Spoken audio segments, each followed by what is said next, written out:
they have to be really strong. They carry some 35, 40 kgs of weight and do this. So what I do is I start talking to my cinematographer. Then I call my team, and then we start discussing. Okay, let this guy come from here, talk this. When I first saw his film, it was an eye-opening film for me, because until that point I was thinking of films in a different light. And when I saw this Amorous Paras, I thought, when they can make a film on dogfight that is there in the world, why can't I make a film on rooster fight that is there in my world? So that is the starting point of Adikalam.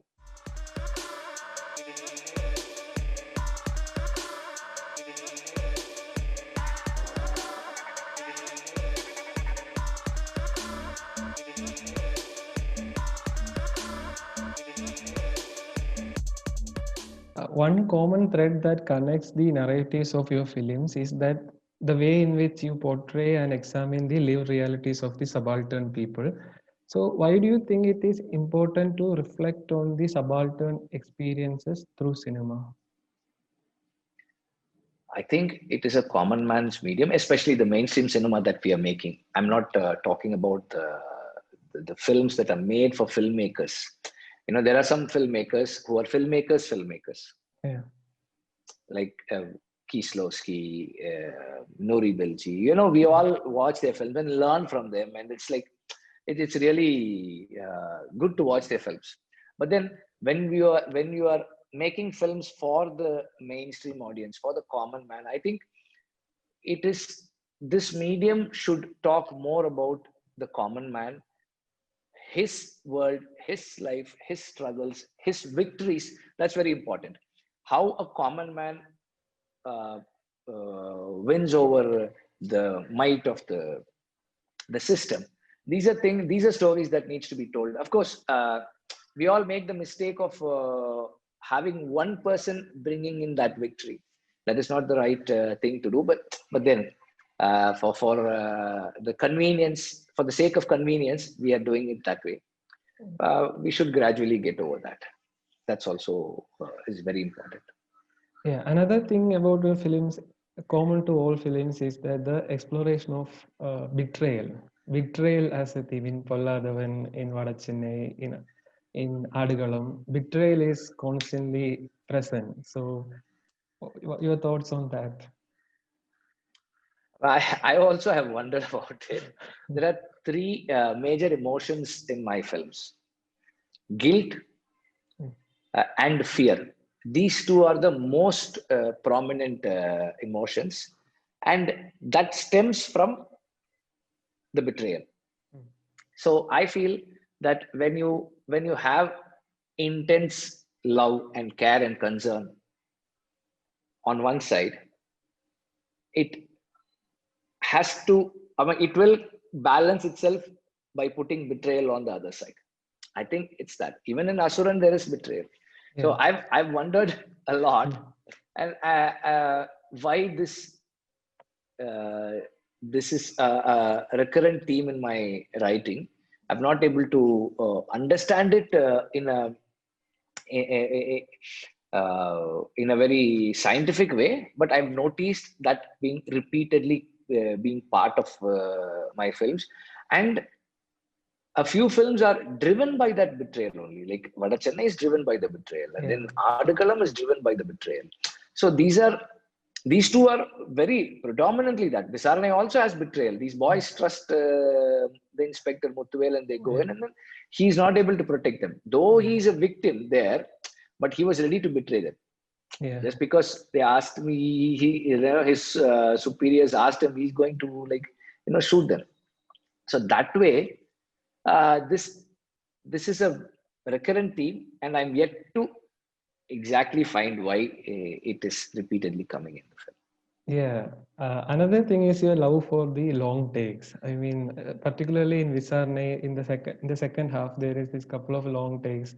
One which follows Samudraganisa's character Muthuvel in front of the senior police officer. It goes in the room. That shot sort of establishes his character, his ambiguity, and there is some sort of something is unclear about him. He is confused, his confusion and all. Similarly, in Vadacheni also, that hotel scene where Kani enters, washes the hands, and those things. And in Asuran also the 4.5 long takes.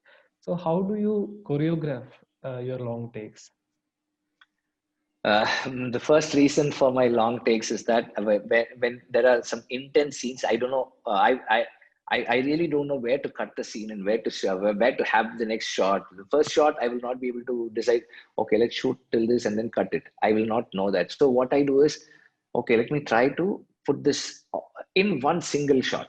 Yeah. So I start talking with my cinematographer, and then the major work will be with my Steadicam operators. Most of them, like some of them, really find it challenging to work on my sets. There are two people who have done very, very good stuff for me. Lakshmipati is one guy, and then another one is Bala. These two people like do very well. Mm. Lakshmipati did Visaranai one. Vada Chennai and Vada Chennai, no. Asuran, this guy Bala did. So these are the Steadicam guys. They have to be really strong. They carry some 35, 40 kgs of weight and do this. So what I do is I start talking to my cinematographer. Then I call my team, and then we start discussing. Okay, let this guy come from here. Talk this. I try to keep the frame and the shot engaging. Like I try to introduce surprises within the shot. And it will start as a close up and then go on to a long shot. Then you will all of a sudden see a tight close up of an actor there. So these elements, the surprise is needed to keep you engaged when you're doing such a long shot. So I worked that out, and then we'll rehearse it for 2-3 hours, and then I'll call my actors, and then they all will rehearse. But actually, it happened differently. Like as the actors were there, like Kani is a director, Amir is a director, so Kishore is like one of the most director-friendly actor. Pawan is also like Kishore is a friend, Pawan is a friend. All of them, like we all grew together. So all of us were there, and they were rehearsing. And Kani was like he knows shorthand, so he was taking notes on the lines that we were talking. And then I said, I cannot write this scene. I will only tell. You will have to talk that back. It has happened for a few scenes with me. There are certain scenes that I will never be able to write, especially scenes of betrayal. And like these murder. The one scene where in Visaranai where these cops sit and discuss on how to kill the boys and what to make, how to benefit of these boys. So that scene also I said I'm not going to write. Why should I bear the guilt on my own? All of you speak. You just tell me what you will say. We will incorporate it. That's how I wrote that scene.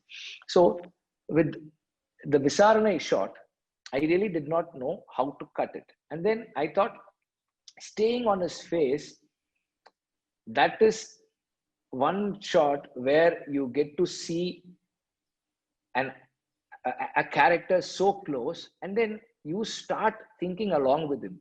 When you watch that shot, as the shot progresses, you are also thinking along with him.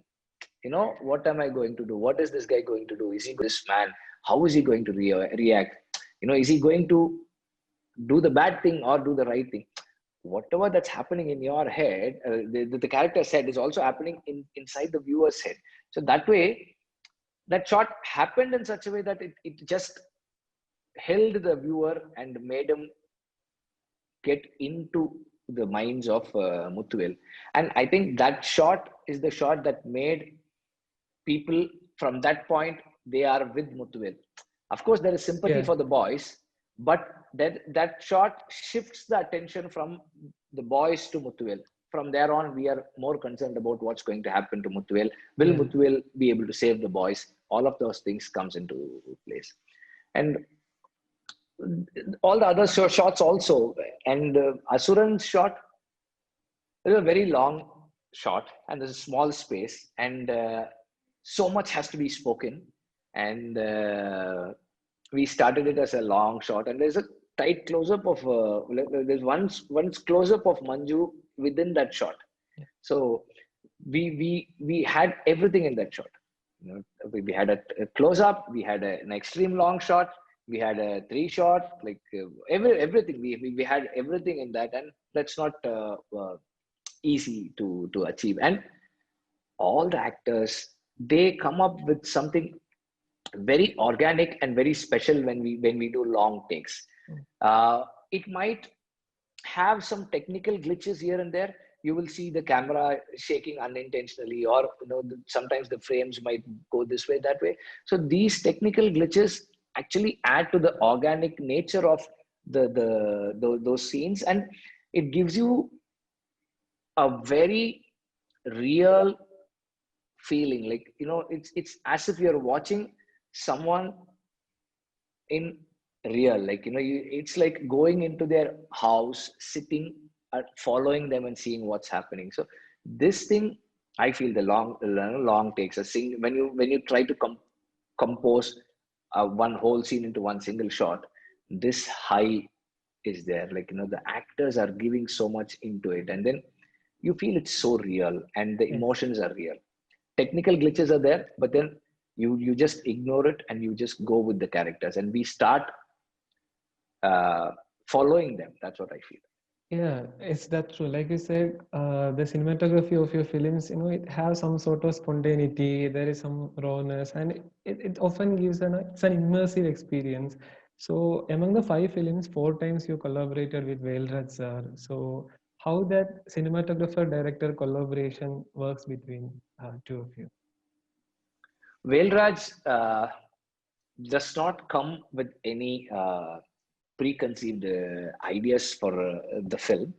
uh, After the narration, he just, I mean, I have a vision for every film. I will know, okay, what should be the tone, how I want to do it. So when I put forward my views and my opinion on that, so he will start giving inputs around that. So he will enhance it, as any good cinematographer does. He will enhance what I have said. See, I'm not a technical person, so Yeah. my views and opinion about cinematography is very minimal and basic. Okay, I will want to have it this way, I want the light to be this way. What goes behind it, I don't know. But Mm. he will make sure that my take on that film's tone, particular scene's approach, is done correctly. Because my lack of expertise in cinematography will not hinder me from achieving what I want to achieve with Velraj. Of course, Ramalingam did Visarani for me. He's again Velraj's assistant. He also did a very, very good job. I really like his lensing and all of that. So with Velraj has made my films look how they look. So he has contributed immensely in making the film fluid, and whatever that you say comes from Yeah. his work. Yeah, and another thing is about the films are the way it portrays the geography or the ethnography quotient in your films, especially the way high angle shots represent the landscapes of Tirunelveli, Vadachennai. Vadachennai, especially that high angle shot shows the how the people are moving in their congested spaces. So Yeah. how important is geography or ethnography for your films?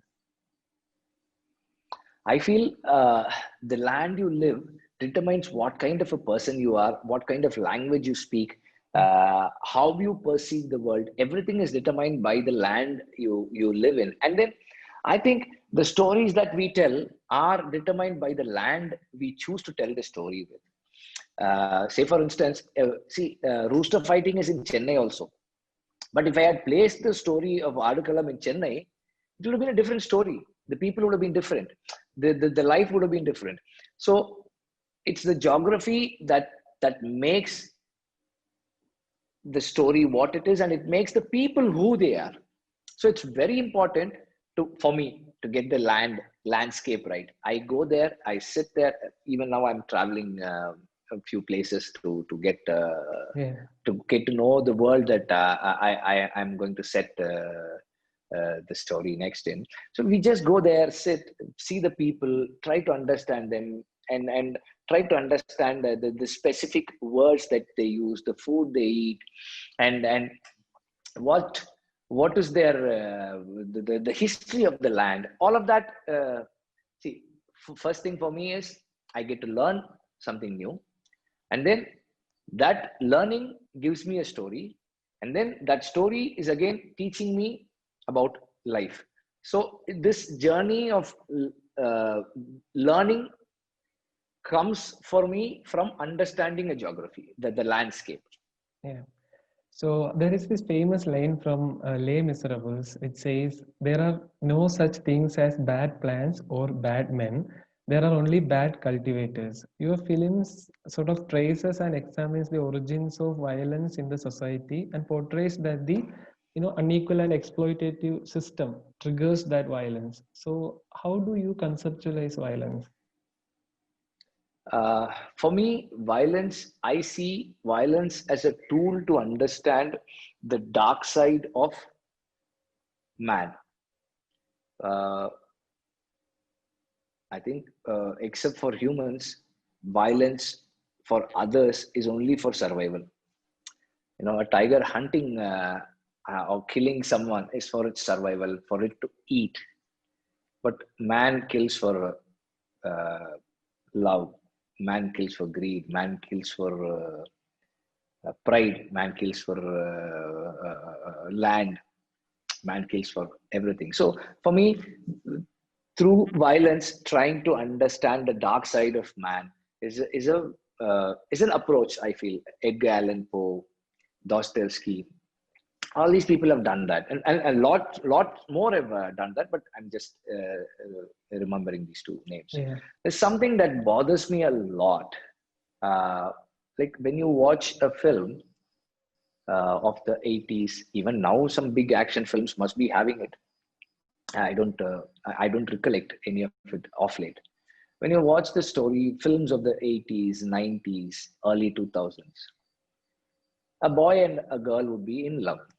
Either the boy's father or the girl's father will object to it. Then what happens when they decide to elope? The girl's father or the boy's father will send some 50 men. So they will be going in a bike or a car. Some 50 people will be chasing them. While this chase is happening, some 100 people will come in between in a bike. They will skid and fall. One car will topple, and they will run into one market that is there. Some 100 chicken will fly, and it will run over a shop where men and women get scared and run away. And finally, the boy will marry the girl. We all are happy. So in the process, what has happened is we have literally killed some 100 lives for a man, for a boy and girl to get married and make two babies, two or three or whatever they're capable of. See, this kind of insensitivity needs to be re-examined. And when violence is being glorified, when a hero ends up beating up people in a very stylish way, or for the sake of doing it. There are certain films where the hero has two people with him just to beat, and you don't get to see their lives, whether he's a good son or a good husband or a good father or whatever. You don't get to see that part of it. So these are things that I would want to avoid as much as possible. And I'm not very comfortable with people doing these things, and these are the things that the censor should object. It is not something that you should like or uh, uh, enjoy doing. It is something. Being competitive is different. Kids wanting to be competitive is different, but then kids wanting to hurt is different. So this very easily comes in because their hero, their star does it. All the superheroes do it, and none of the superhero films show the pain of violence. Yeah. That should be portrayed as well. Yeah, so I'm just curious about the name Asuran you selected for a film. In south of India, Asuran is a name which have political, cultural, and social connotations. So why did you choose to name your film as Asuran? Hey, Asuran is a film that the title of this film has already been used by a film produced by R.K. Selvamani. So that was that film. This title is already an existing title, but then when we made this story, uh, it's us. We are the Asurans. Anybody who's oppressed is an Asuran. Anybody who stands up for the people, for his own rights, is the Asuran. So I thought that this, and also, uh, as you said, the the tone, the connotation it has, um, it it is so important for us to call ourselves Asurans. So I thought I will name the film Asura. Yeah. So in a recent interview, you expressed your admiration for the works of filmmakers like Alejandra Inarritu, Nouri Bilge Ceylan, among others. So can you name some filmmakers in contemporary world cinema who inspired you as an artist, and how their, can you explain a little bit about how their films influenced you and your films? Inaritu, for me, I've been following him very closely from his first film. Like his energy and his conviction in putting forth an idea, and his uh, understanding of the medium, including the lensing. There was a documentary that I saw of his on his commentary on Amoris Perez, the first film that he made. Yeah. Uh, there's this guy who did the assassin. So the first few shots of the assassin, he had used a tele lens to Yeah. show him, and then there's this commentary where he mentions that he had used that lensing because in a wildlife documentary, you don't go close to a lion or a tiger. You just stay at a distance and use a tele lens. That's why I wanted the audience to feel that this guy is a dangerous guy, so I just used this. And he uses a lot of long takes also. Yeah. For example, Revenant, the first shot of Revenant, and then the bear, Yeah. the bear fight with in that same film. Birdman. So yeah, Birdman is extensively. Of course, it was make believe long shots, long Yeah. takes, but still to plan it out, he takes a lot of effort, Yeah. and I really like it. And it was when I first saw his film, it was an eye-opening film for me because until that point, I was thinking of films in a different light. And when I saw this Armor Asperus, I thought, when they can make a film on dogfight that is there in the world, why can't I make a film on rooster fight that is there in my world? So that is the starting point of Article. That's how I started working on it. And then Nouri Bilji is like the right opposite, like fire and water. He's so calm, so composed, and he's like someone you just watch and admire and just come out. Like you it's so something like that. And uh, but his Once Upon a Time in Anatolia gave me the idea to explore the night effects of Asuran, especially the opening sequence. So for his night effects in that, it worked very well for me. Yeah, so I hope you follow Malayalam cinema as well. So can you name some Malayalam films or directors whose work you admire? So Uh, I don't know the exact names of the directors or many of the films that I've watched. But Lijo's film I'm following. All his films I'm following. And off late I've watched, like in the last 2 3 years I've watched a few films. What I like about Malayalam cinema is now with this OTT or otherwise also, they're trying to get out of the template narratives. Like with actors like Fahad and Saubin and few others, the template narrative need not be there. mhm. Fahad being a producer and doing Kumbalangi Nights, that kind of a role, and See, it's all they just want to get out of the template narrative and the structure. That I think that works for me. And Sudani from Nigeria, that one I liked. And then this Android Kunjappan. Kunjapan, no, that's Yeah. that one also I liked. And then Manju's film where she goes to beat this guy. Pradeep That, Onguri. Yeah, that's the one. That's the one. Yeah. Yeah. I forgot the name. So, I mean, it's hard to tell because Yeah. I really liked the take it had on the film. And also recently I saw a couple of films like the mm, the one where this auto driver calls the girl and this girl goes and there's another guy. Capella. So the narrative questions your thoughts or your perceptions about who's good and who's bad. Yeah. See, unconsciously you tend to believe a fair-skinned guy is good.